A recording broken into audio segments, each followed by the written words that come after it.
너무 덥다, 뭐 너무 춥다, 비가 안 온다, 너무 많이 온다, 태풍의 일상화. 내가 사는 지역은 안전할까? 서울만 해도 강남 물 잠기고 자동차 22,000대가 침수됐어요. 뭐 우리 달동네 이런 말 쓰지만 그러니까 이분들 나가라고 하고 거기에다가 고급 주택 짓고 그 유명한 기후 젠트리피케이션입니다. 지금 문제고 나의 문제다라는 것이 점점점 실감나는 세상으로 가고 있는 거죠. 기후 문제가 우리 가정 경제에는 어떻게 위협이 되는 거예요? 예, 그러니까 직접적 위협이 뭐예요? 이제 크게 보면 이제 네. 두 가지죠. 기후 변화로 인한 피해를 우리가 겪게 되고 그게 그렇죠. 첫 번째입니다. 네. 두 번째는 기후 변화 문제에 대응하기 위해서 정책을 쓰다 보면 그게 비용적인 부담이 되는 거예요. 이 두 가지거든요. 근데 네, 지금 네, 이제 여름이면 우리가 겪는 거는 첫 번째인 거죠. 왜냐하면 벌써 우리가 폭우 때문에 너무 고통받고 벌써 올해만 해도 수십 명의 이제 사상자가 발생이 너무 많을 끔찍하거든요. 정말로 너무 정말 마음이 아프고 이런 일이 이제 일상화되는 거죠. 작년에 우리 서울만 해도 강남 물 잠기고 자동차 22,000대가 침수됐어요. 맞아요. 이런 게 이게 한마디로 좀 시체 말로 장난이 아닌 세상이 돼버린 거죠. 기후 변화는 너무 무서운 것 같아요. 네, 한번 그리고 재앙이 오면. 어려운 분들은 또 반지하에 사시는 분들은 사고까지 발생하고 저희 학교 관악구에서 그런 일이 있었거든요. 반지하에 사시는 분들이. 그러니까 이런 일들이 뭐 일상화되니까 이거는 이제는 기후변화는 남의 문제고 네. 먼 미래의 문제가 아니고 지금 문제고 나의 문제다라는 것이 점점점 실감나는 세상으로 네. 가고 있는 거죠. 왜 2020년도에 그 54일간 최장 맞아요. 장마 예. 그때도 너무 좀 무서웠죠. 무서웠어요. 예. 정말. 그 해가 2020년이 코로나가 시작되고 맞아요. 여름에 비가 그냥 거의 2달 가까이 오고 그때 이 말을 얘기를 한 거죠. 대한민국은 3중 복합 위기의 상황에 빠져들었다.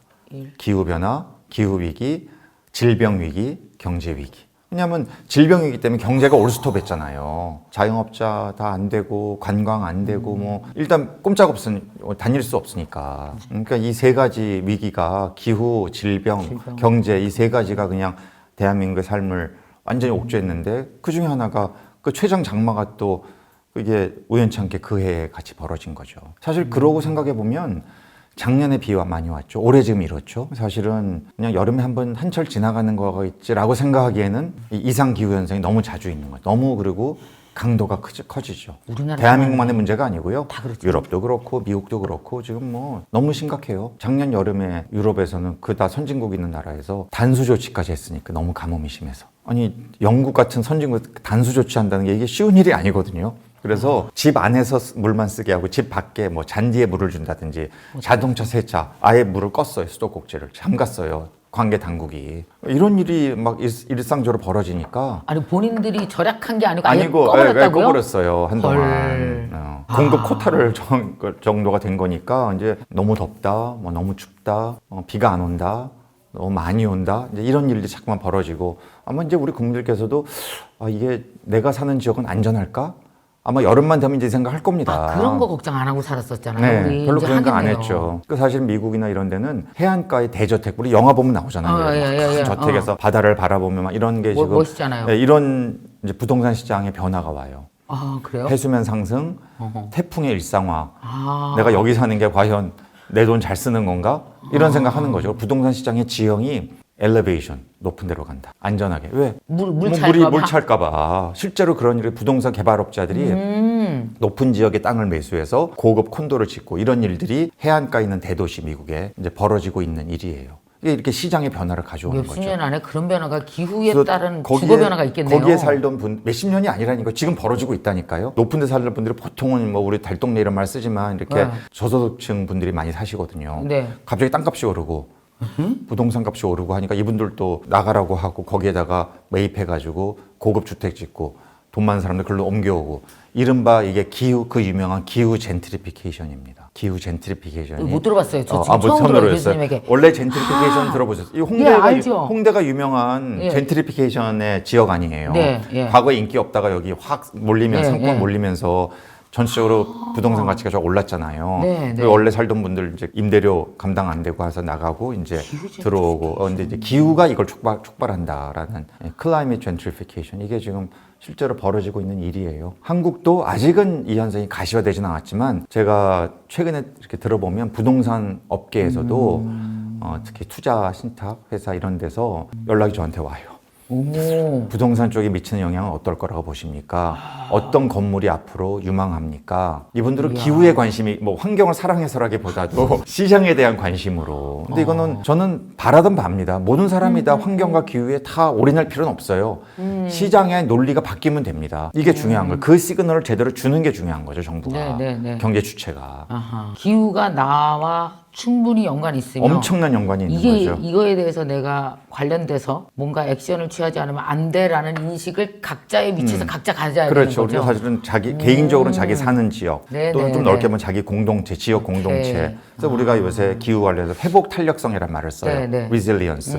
얼마나 내 지역이 이상 기후 현상에 잘 적응하는가, 우리가 패닉하지 않는가, 어떻게 미리 예방할 것인가. 지역 차원에서 얼마나 중요한 문제예요. 이번에 우리 폭우 와서 지역에 정말 너무 뭐 지하차도가 물에 잠기고 이런 막 비극적인 일이 일어날 때도 다들 왜 저 지역에서 저걸 미리 예방을 못했을까? 하천이 범람할 거란 예보도 위험 얘기가 나왔었는데 왜 이걸 못했을까? 막 사후적으로 너무 괴로워하잖아요. 근데 너무 늦은 거죠 이미 벌써. 그러니까 미리미리 이런 문제를 바라보고 투자하고 인식을 바꾸고 하는 것이 너무 중요하다. 이게 돈의 낭비가 아닌 거죠. 너무 생산적인 투자인 거죠. 폭우도 우리가 생각한 폭우만큼이 아니라 그 이상 올 수도 있다라는 거 그렇죠. 하에 늘 하천도 늘 지금 그러고 있는 거거든요. 그래서 요새 500년 빈도, 1000년 빈도 네. 이런 말이 계속 나오고 있어요.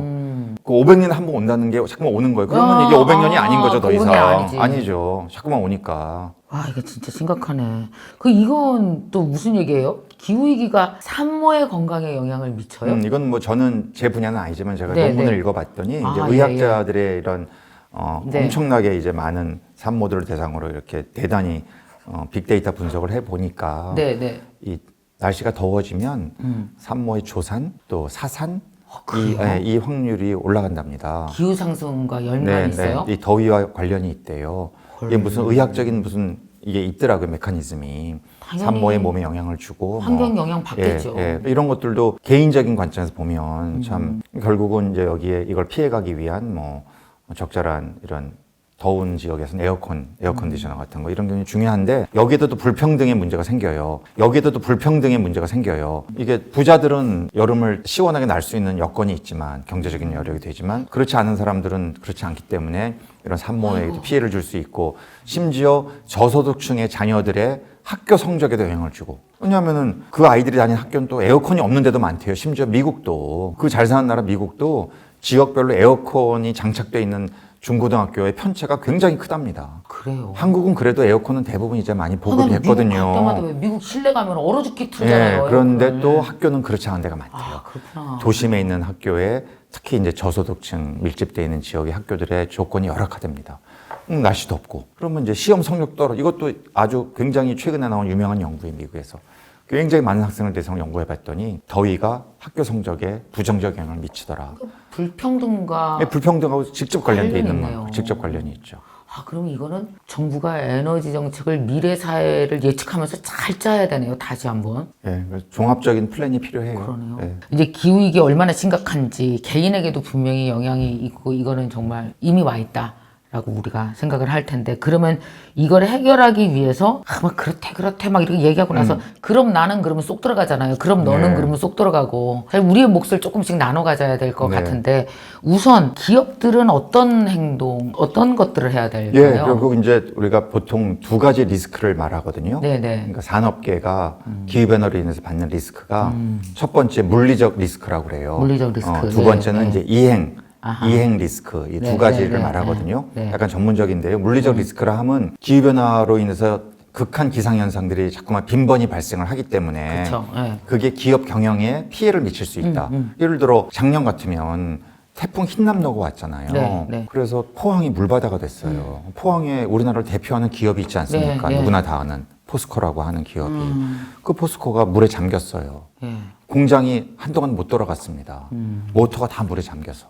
이런 게 물리적인 리스크예요. 그렇죠. 예. 날씨가 확 바뀌면서 네. 직접적인 피해를 볼 수 있다. 그러니까 네. 여기에 미리 대비할 필요가 있는 거예요. 예를 들어 뭐 아하. 차수막을 네. 미리 구축한다든지 아하. 뭐 이런 것들이 이제 최소한 기업 차원에서 할 수 있는 대응 방안들인 그렇죠. 거죠. 네. 이거는 뭐 산업별로 다 그 영향의 정도와 방식이 다르기 때문에 네. 그건 기업별로 미리 준비를 할 필요가 있고 두 번째 이행 리스크는 네. 결국 탄소를 줄여야만 기후변화의 피해를 줄이게 되는 거니까 네. 탄소를 줄이는데 얼마큼 기업들이 효과적으로 잘 적응하느냐. 잘 적응한다는 것은 새로운 기술을 개발하고 탈탄소 기술을 개발하고 빨리 장착하고 그래서 물건 만들고 그래서 서비스 제공하면은 경쟁력이 계속 유지되는 것이고 네. 시장이 더 확대되는 것이고 반면에 빨리 적응 못하고 경영진의 문제든 뭐 재정의 여력의 부족이든 제대로 안 하면 시장에서 점점 영향력 줄어들고 그 기업 환영받지 못하고 투자자들이 외면하고 소비자들이 외면하는 상황으로 갈 수 있는 것. 네. 이런 게 이제 이행 리스크예요. 그러니까 이 두 가지가 다 기업에게 닥쳐오는 문제입니다. 아, 그러네요. 피해를 줄이기 위한 노력을 해야 되고 네. 어떻게 하면 탈탄소 무역 규범의 시대에 어떻게 기업이 빨리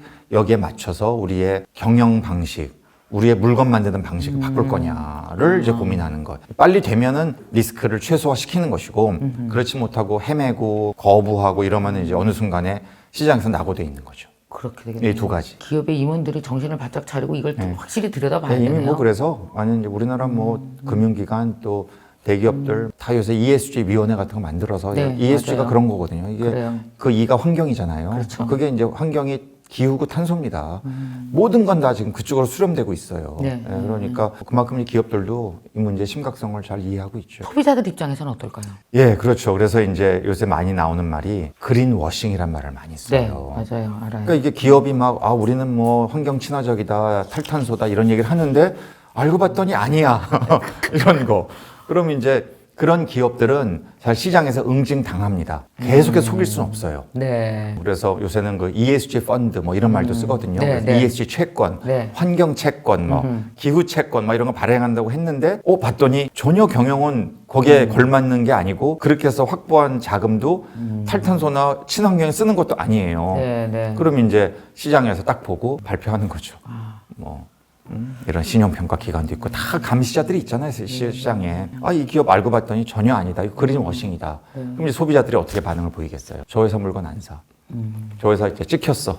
이렇게 되는 거죠. 기후변화에 관심을 가진 게 우연히 책을 보고 3, 4년 됐죠. 그래서 제가 이제 여기 MKTV잖아요. 여기 유튜브 채널이고 제가 MKYU라고 30대에서 60대 주로 여성들이 지금 현재는 8만 명이 공부하고 있는 온라인 플랫폼을 만들었습니다. 거기에서 그린 인플루언서라는 과정을 만들었어요. 네. 그리고 ESG 인플루언서라는 과정을 만들었어요. 그러니까 그거는 사실 우리의 시작은 순수히 뭘 알아야 예스 노를 할 거 아니에요. 아무것도 모르면 무슨 정책이 있건 뭐 세상 다 그런가 봐 그러고 질질 딸려가야 하잖아요. 그게 아니고 무엇이 옳고 그름을 알고 아까 말씀드렸잖아요. 표 뭐 이런 거. 그래서 ESG 개념도 일반인이 알아야 된다. 그래서 거의 5천 명이 넘게 공부 같이 했습니다. 네, 어마어마하네요. 한 8분의 교수님들이 오셔서 다 강의를 해주셨고, 뭐 국가 정책에 나올 때 자기 목소리를 내고 뭐 이러는 사람들이 한 5천 명 이미 다 양성이 돼 있어요. 엄청나시네요. 교수님 말씀 들으니까 이런 시민들이 많아져요. 많아져야죠. 네. 제 마음에서 우러나서 한 얘기는 엄마라는 게 첫 번째 직업이면 두 번째 엄마의 직업은 우리 아이들을 위해서 좋은 환경에 좋은 영향을 끼치는 사람으로 공부하면서 이행하는 거. 제가 말하지 않고 대표님이 얘기하셔도 될 것 같아요. 아니에요. 벌써 다 전문가시네요 보니까. 그걸 너무너무 하고 싶어서 네. 했는데 근데 놀라웠던 거 뭐냐면 교수님 정말 힘내시라고 하는 얘기인데요. 그렇게 많은 사람들이 호응할지 저 전혀 몰랐거든요. 한 300명 정도 같이 공부할 줄 알았어요. 5천 명이 공부했어요. 교수님 힘내시고 열심히 얘기하시면 많은 분들이 호응하실 겁니다. 전 세계 기업들은 우리보다 확실히 앞서가긴 하는 거죠. 한국 기업보다. 디지털은 뭐 대한민국 경쟁력이 있지만 네. 그 유명한 말을 제프리 삭스라고 콜롬비아 대학의 유명한 경제학 예. 교수에 제가 화상 회의를 하면서 네. 이분이 아주 좋은 말을 했어요. 네. 디지털 전환은 대한민국의 강점이다. 그런데 그린 전환은 대한민국의 도전이다. 좋은 표현이라고 생각해요. 약점이란 말을 안 쓰고 도전이다. 제프리 교수님은 우리나라를 잘하는 것 같아요. 잘하는 아주 잘 알고 아주 한국에 잘하시는 분 같아요. 굉장히 그래서 제가 그 말을 자주 인용하거든요. 근데 정말 그렇죠. 우리는 지금은 그린 쪽은 이 기후 이쪽은 따라가기 급급한 상황이에요. 앞서갔으면 좋겠는데 앞서가는 건 지금 상상할 수가 없고요. 너무 격차가 벌어져 있어서 이건 단순히 뭐 기후에 대한 인식 이런 걸 넘어서서 인프라 네. 기업의 경쟁력, 맞아요. 산업 구조 이런 걸 말씀을 드리는 거예요. 우리가 디지털만큼만 그림도 잘해내면 좋겠는데. 그럼 최고죠. 전 세계 최고 되는 거죠. 그렇지 않을까요? 인식적으로만 확실히 말이에요. 방향만 여기야 이렇게 잡으면 되지 않을까요? 제가 퇴임 전에 그걸 보고 싶습니다. 퇴임 얼마나 남으셨는데요? 이제 한 6년 정도 남았어요. 큰일 났어요. 얼마 안 남았어요. 얼마 안 남았는데요. 네. 경제적으로 봤을 때 사실은 뭐 ESG를 제대로 실천한다든지 그린에 대해서 굉장히 센서티브한 기업들이 소비자들도 좋아하고 그래서 주식 가격에도 영향을 미치나요? 제가 과거에 한 연구도 그런 게 있었는데요. 네. 그러니까 한국에 상당히 그 경제학자들이 탐낼 만한 좋은 데이터가 있더라고요. 당시에 그래요? 예, 어떤 데이터였냐면 환경부가 네. 기업들이 환경 규제를 얼마큼 잘 지키고 있나 또는 위반하고 있나라는 거를 90년대부터 네. 굉장히 그 좋은 일을 했더라고요. 제가 유학하고 있었을 때부터 네, 그래서 네, 네. 매달 기업을 선별해서 조사를 해가지고 네. A라는 기업이 환경 규제를 위반하지 않고 잘 지키고 있는지 아니면 상습적으로 위반하고 있는지 이런 거를 다 조사를 해서 네. 이거를 매달 안 빠지고 이렇게 공시를 하는 거예요. 네. 그걸 공시하면 이제 당시 인터넷이 없었던 시대도 있었기 때문에 네네네. 종이로 공시를 해요. 그러면 기자들이 그걸 보고 기사를 쓰는 거예요. 네. A 기업이 이번에 환경 규제를 위반해서 정부로부터 야단 맞았다. 네. 또는 심지어는 아주 잘못했으면 검찰에 고발당했다. 네. 우리가 아는 유명한 기업들이 이제 단골적으로 나오는 거죠. 네. 이 데이터가 있는 거예요. 그래서 이 데이터가 10년 이상이 축적이 돼 있길래 바로 이거다. 제가 그 당시에 해가지고 이 데이터를 갖고 이거를 딱 날짜가 있으니까 당시에 주식시장과 연결을 매칭을 딱 시킨 거죠. 해보셨어요? 결국에 해봤죠. 오. 상당히 제 연구 중에 좀 잘 나가는 연구였습니다. 어떻게 나왔어요? 인형도 잘 되고. 그걸 매칭해봤더니 네. 그러니까 우리가 조사했던 상장 기업만 되겠죠. 왜냐하면 그래야 주식 가격이 나오니까. 그렇죠. 이 상장 기업의 한 70% 가까이 네. 10개면은 7개 기업 정도에 유의미할 정도로 주식 가격이 단기적으로 하락하는 현상이 나타났다. 이미 90년대, 2000년대에. 그 제대로 국민들이 인식도 별로 없었을 때 사실은 그런데도 투자자들은 민감하게 봤다는 거죠. 투자자들은. 예, 이미. 그러니까 오케이. 기업들의 입장에서는 정부의 환경 규제를 지키지 못한다는 것이 이 하나의 시장에서 리스크로 작용한다는 것을 아마도 당시의 경영진들은 조금씩 느꼈을 거예요. 왜냐하면 늘 주식 가격을 볼 테니까. 그렇죠. 이거 이번에 신문에 났는데 경제신문에 이 기사가 실렸는데 봤더니 그 전후로 주식 가격에 차이가 있더라. 수익률이 떨어졌다라는 것은 바로 보고가 됐을 겁니다. 네. 그러니까 지금은 이제 이 연구를 한 때로 또 시간이 흘러가지고 이제는 뭐 환경 규제 뭐 수질오염 대기오염 정도가 아니고 이젠 탄소가 모든 것을 다 잡아먹는 그런 맞아요. 글로벌 이슈가 돼버렸기 때문에 더 민감하고 더 시장은 민감하게 반응하고 더 투자자들은 눈에 불을 켜고 기업들을 보고 있고 소비자들도 마찬가지 이런 상황이어서 이제 기업들이 뭐 절대 여기서 빠져나갈 수가 없는 거예요. 기업이 그렇게 주식이 하락하는 것과 국가 신용도가 떨어지는 거 이게 이제 결국 기업이 아니고 국가 개념으로 갈 수 있는 그렇게 거잖아요. 확장이 당연히 되는 거죠. 여태까지 60년 잘했는데 그러니까 앞으로 잘하려면은 제가 경제학자로서 그래서 늘 대한민국 지난 60년 정말 놀라운 이 경제 성장의 기적을 이뤘는데 여러 가지 요새 리스크 얘기를 하잖아요. 네. 아이가 태어나지 않는다, 고령화된다, 그래서 산업 동력의 힘이 약해진다, 뭐 지역이 소멸된다. 맞아. 근데 거기서 우리 국민들이 아직은 좀 간과하고 계신 게 이 기후 위기에 이 리스크가 대한민국 경제를 덮칠 수 있다.